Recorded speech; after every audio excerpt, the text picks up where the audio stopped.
Hello guys. आज हम पढ़ेंगे क्लास 12th एनसीईआरटी मैथमेटिक्स का मैट्रिसेस चैप्टर। तो पहले हम इसका बेसिस करेंगे, उसके बाद हम एक्सरसाइज क्वेश्चंस लगाएंगे। और प्लीज़ गाइस, अगर बैकग्राउंड नॉइस आए तो प्लीज़ उसे इग्नोर करिएगा। तो चलिए शुरू करते हैं। तो गाइस, हमारा मैट्रिसेस होते क्या हैं? तो सबसे पहले तो आप ये जान लीजिए कि ये हमारा सिंगुलर है मैट्रिक्स, और इसी का प्लूरल जो होता है वो मैट्रिसेस होता है। ठीक, ये भी क्वेश्चन आ सकता है कि मैट्रिक्स का प्लूरल क्या होता है, तो आप लिख सकते हैं मैट्रिसेस। ठीक, तो आप जानिए पहले मैट्रिक्स होते क्या हैं इन शॉर्ट में। तो हमारे जो मैट्रिक्स होते हैं, matrix is a rectangular arrangement in which row and column wise information. सबसे पहले तो आप समझिए कि ये कहना क्या चाहता है। तो देखिए, जो मैट्रिसेस होते हैं उसमें रेक्टेंगुलर उसमें अरेंजमेंट होता है जिसके अंदर रो और कॉलम वाइज इंफॉर्मेशन गिवन होता है। ठीक, तो हम जानेंगे रो और कॉलम क्या होता है। सबसे हमारे पास ये कोई एक मैट्रिक्स है, मैट्रिक्स को हम ऐसे रेक्टेंगुलर अरेंजमेंट होता है, जैसे कोई ये ए मैट्रिक्स है, ठीक, जिसमें रो और कॉलम वाइज इंफॉर्मेशन गिवन होता है। तो आप पहले जानिए रो क्या होता है। देखिए गाइस, जो ये एक्स एक्सिस वाली लाइन होती है इसको हम रो कहते हैं, जो ये वर्टिकल लाइन होती है इसको हम कॉलम कहते हैं। ये हमारी वर्टिकल लाइन है, ये हमारी हॉरिजॉन्टल लाइन है। ठीक, हॉरिजॉन्टल लाइन को हम रो कहते हैं, वर्टिकल लाइन को हम कॉलम कहते हैं। ठीक, तो हम ऐसे ये होता है हमारा रो और कॉलम। अब जो मैट्रिक्स होता है उसमें रो और कॉलम वाइज इंफॉर्मेशन गिवन होता है। ठीक, तो आप देख सकते हैं। तो जैसे कि अगर मैं आपसे पूछूं कि आपके क्लास में कितने बच्चे हैं, सपोज दैट आपने कहा 4, तो हम इसे कॉलम अगर मैट्रिक्स के फॉर्म में लिखेंगे तो हम ऐसे लिखेंगे कि 4 बच्चे हैं, तो जैसे 1 2 3 4। तो आपने एक इंफॉर्मेशन कॉलम वाइज और रो वाइज आपने दी ना एक इंफॉर्मेशन। तो आप देख सकते हैं रो वाइज और कॉलम वाइज हमारा एक इंफॉर्मेशन गिवन है, इसी को हम मैट्रिक्स कहते हैं। ठीक, अब इसमें रो कितने हैं और कॉलम कितने हैं और इसका ऑर्डर क्या है वो मैं आपको बताता हूँ। ठीक, तो पहले तो आप ये जानिए कि इसमें ये रो कितने हैं और कॉलम कितने हैं। तो किसी मैट्रिक्स के रो देखिए ऐसे दिखते हैं, जैसे कि ये जो वर्टिकली लाइन, ये जो हॉरिजॉन्टली लाइन है इसको हम कहते हैं ये हमारा रो है, तो ये हमारा इस हिसाब से फर्स्ट रो होगा। ठीक, और ये वाली जो लाइन ऐसे गई है इसको हम कहेंगे सेकेंड रो। ठीक, और जो ये ऊपर वाली लाइन है एक, जिसको हम वर्टिकल लाइन को हम क्या कहते हैं कि वो कॉलम है, तो C1 से डिनोट कर रहा हूँ कि ये कॉलम फर्स्ट है, और इसको C2 से डिनोट कर रहा हूँ कि ये कॉलम सेकंड है, और इसको R1 से डिनोट किया हूँ ये रो 1 है, ये रो 2 है। तो आप पहचान लिए, जो ऐसे हमारी ये वाली लाइन गई है ना, इसको मैं पेंसिल से मार्क कर रहा हूँ। देखिए ये हमारा रो हो गया, और ये वाली लाइन ये हमारे कॉलम हो गया। तो अगर मैं इस हिसाब से अगर मैं पूछूं कि इसमें कितने कॉलम और कितने रो हैं, तो आप क्या कहेंगे? तो आप कहेंगे कि इसमें तो एक रो और ये एक रो, यानी एक रो और फिर से यहाँ पे एक रो, यानी 2 रो है, इसमें 2 रो है। और कॉलम पूछूं तो एक कॉलम और ये एक कॉलम, तो यानी 2 कॉलम है। तो ठीक है, तो ये हमारा बेसिक था मैट्रिक्स के बारे में। अब मैट्रिक्स को हम सबसे पहले अब जानते हैं कि मैट्रिक्स की ऑर्डर्स कैसे लिखते हैं। ठीक, ऑर्डर्स। अब ऑर्डर क्या होता है? Order of matrix. ठीक, अब ऑर्डर क्या होता है मैट्रिक्स का? तो देखिए मैंने यहाँ पे लिख रखा हूँ यहाँ पर। फर्स्टली आप पहले ये जानिए कि ऑर्डर क्या होता है। ठीक, उसके बाद मैं आपको ये समझाता हूँ। देखिए, ऑर्डर ऑफ मैट्रिक्स क्या होता है? A matrix having m row and n column is called the matrix of order m cross n। ठीक, जैसे कोई हमारा मैट्रिक्स है, फिर से मैं आपको एग्जांपल लेके बताता हूँ कि जैसे कोई हमारा मैट्रिक्स है, ऐसे ले रहे हैं हम एक मैट्रिक्स। ये मैट्रिक्स मान लेते हैं कि ये मैट्रिक्स हमारा ए मैट्रिक्स है, और इसमें अगर हमको दिया हुआ है 4 5 6 7 ऐसे कोई इंफॉर्मेशन दिया उन नंबर में, ठीक। तो अब देखिए इसमें अगर ये यहाँ पे जो चीज़ होती है कितने ऑर्डर, यानी कि ऑर्डर और कॉलम, रो और कॉलम का जो क्रॉस होता है, कितने रो और कितने कॉलम है, उसी को हम कहते हैं ऑर्डर ऑफ मैट्रिक्स। मेरी बात को ध्यान सुनिए, जिस कितने रो हैं कितने कॉलम हैं उसी को हम कहते हैं ऑर्डर ऑफ मैट्रिक्स। जैसे कि आप देख सकते हैं इसमें कितने रो हैं, अगर मैं आपसे पूछूं तो आप बोलेंगे इसमें 2 रो हैं, एक ऐसे गया हुआ है और एक इसे R1 और ये हमारा R2 रो। और मैं आपसे पूछूं कॉलम कितने हैं तो आप बोलेंगे कि ये कॉलम 1 और ये कॉलम 2, ठीक। तो अब मैं आपसे पूछूं कि आप इसके ऑर्डर बताइए क्या है, तो ऑर्डर क्या होता है, रो क्रॉस कॉलम, ठीक। रो क्रॉस कॉलम होता है किसी मैट्रिक्स का ऑर्डर।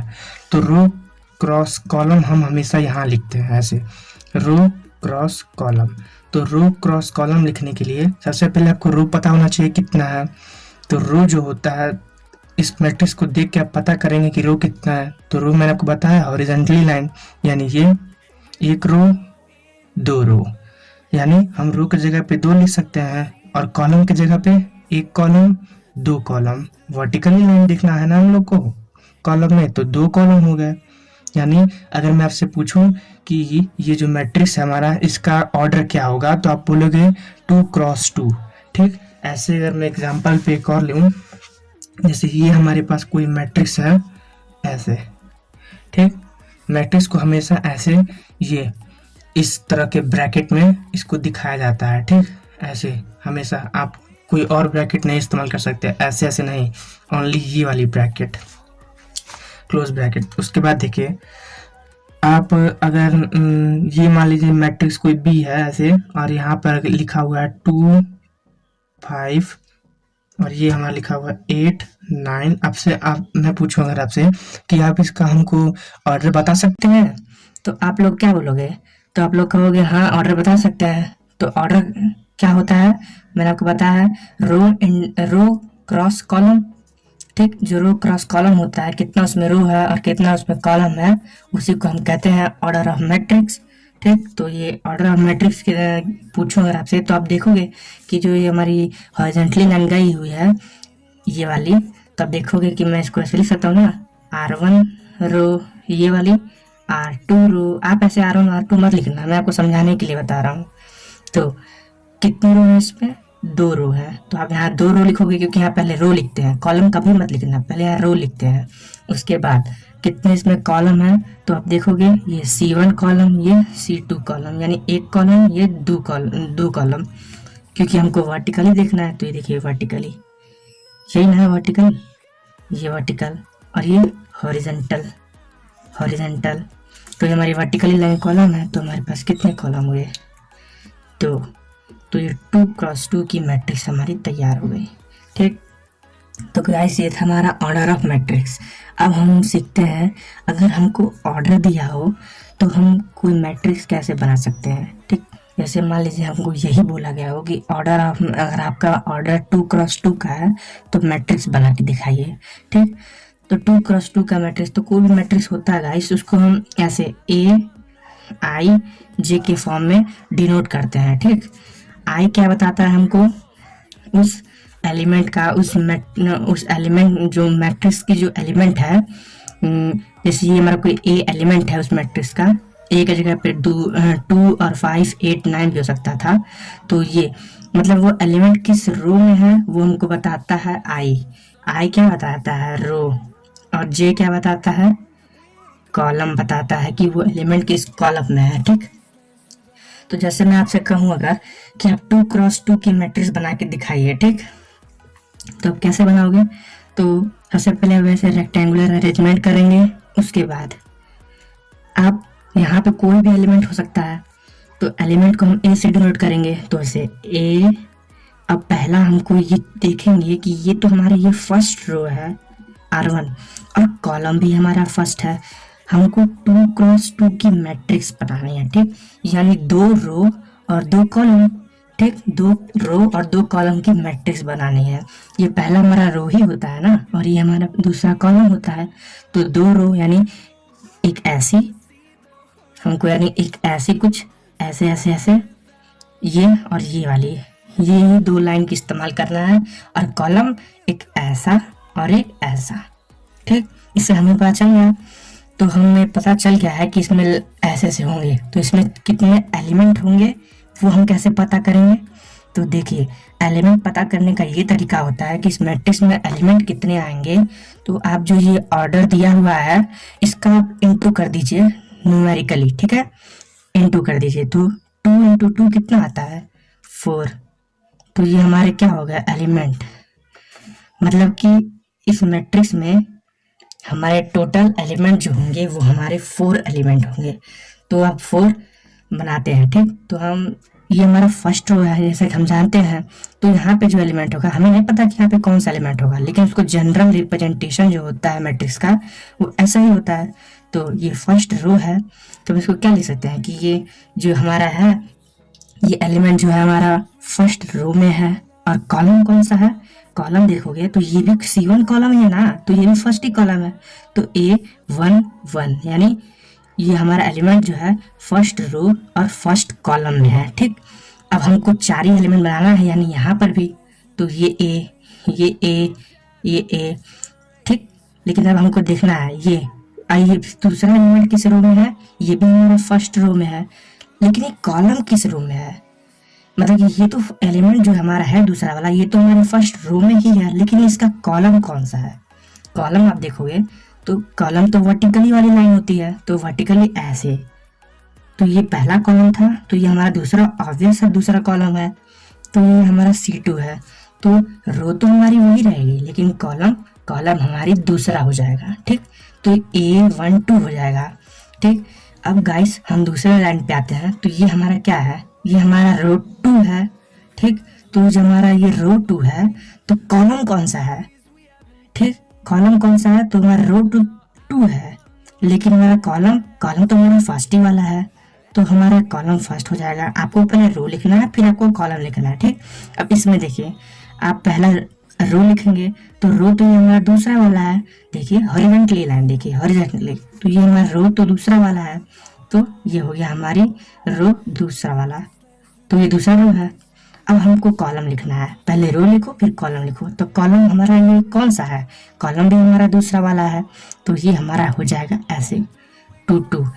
तो ये हमारा एग्जैक्ट हो जाएगा, ये हमारा ये ऐसे हम 2 × 2 की मैट्रिक्स बना सकते हैं। ठीक, ऐसे। अब इसकी जो वैल्यू वगैरह जो फाइंड करने का तरीका है वो मैं आपको जब आगे न्यूमेरिकल आएगा वो मैं बताऊंगा कि आप ऐसे A11 की वैल्यू कैसे निकाल सकते हैं, A22 की वैल्यू कैसे निकाल सकते हैं, A21 की वैल्यू कैसे निकाल सकते हैं। तो ये तो जनरल टर्म था कि मैट्रिक्स क्या होता है और उसका मैट्रिक्स का रो कैसे हम पता करते हैं कि कौन सा ये रो है कौन सा ये कॉलम है, और ऑर्डर क्या होता है मैट्रिक्स में वो भी हमने सीखा कैसे निकालते हैं। ठीक, अब इतना हम सीख चुके हैं, तो ये तो हमारा बेसिक्स था। ठीक, अब हम अगले वाले लेक्चर में टाइप्स ऑफ मैट्रिक्स देखेंगे। ठीक, टाइप्स ऑफ मैट्रिक्स देखेंगे। देखिए ये टाइप्स ऑफ मैट्रिक्स हम देखेंगे अगले वाले में, तो मेरे साथ बने रहिएगा। ठीक, लेकिन मैं आपको एक होमवर्क देता हूँ, आप कमेंट बॉक्स में ज़रूर बताना कि अगर ये हमको ऐसे मैट्रिक्स दिया हुआ है ऐसे ऐसे ऐसे, तो अगर ये 3 × 3 की मैट्रिक्स है तो इसके A31 की वैल्यू क्या होगी। ठीक, A31 की वैल्यू क्या होगी और A31 की वैल्यू आप हमको कमेंट में बताएंगे। A31 अगर आप पढ़े होंगे ज़रूर, अगर आगे पढ़े होंगे तो आप बता देंगे, नहीं बता पाएंगे तो हम अपने अगले लेक्चर में बताएंगे। और तब तक के लिए आप ये खोज के आइएगा कि ये टाइप्स ऑफ मैट्रिक्स पढ़ के आइएगा और रो मैट्रिक्स क्या होता है आप ये बताइएगा कमेंट में। ठीक, अगर आपने पढ़े हैं तो बताइएगा, नहीं तो मेरे अगले वीडियो का वेट करिएगा। तब तक के लिए स्टे ट्यून। थैंक यू दोस्तों।